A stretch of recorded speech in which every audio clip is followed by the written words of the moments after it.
आज आपल्या संपूर्ण देशामध्ये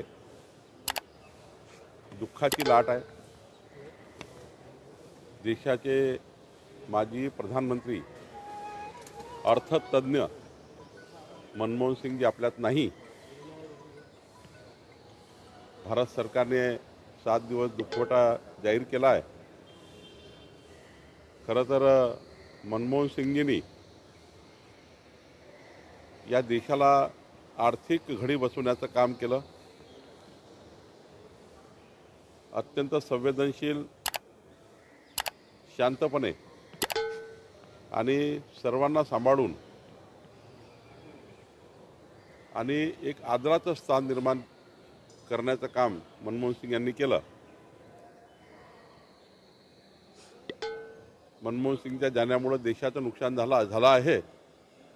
मी भारतीय जनता पक्षातर्फे त्यांना श्रद्धांजली व्यक्त करतो। ही पोकळी न भरून निघणारी आहे,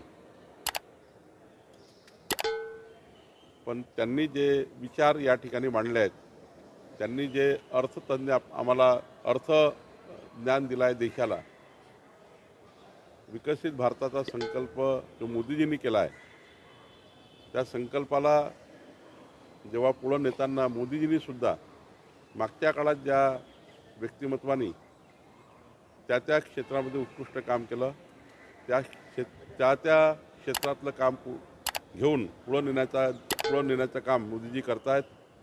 आणि त्यामुळं मनमोहन सिंग यांची कारकीर्द, मनमोहन सिंग यांचा राजकीय प्रवास आणि मनमोहन सिंगजी यांचा जो काही या देशाला त्यांनी विकासाकडे नेण्याकरता ज्या ठेवी ठेवलेल्या आहेत, त्या पुढच्या पिढीला, आमच्यासारख्या पिढीला या प्रेरणादायी आहेत। मी त्यांना श्रद्धांजली व्यक्त करतो।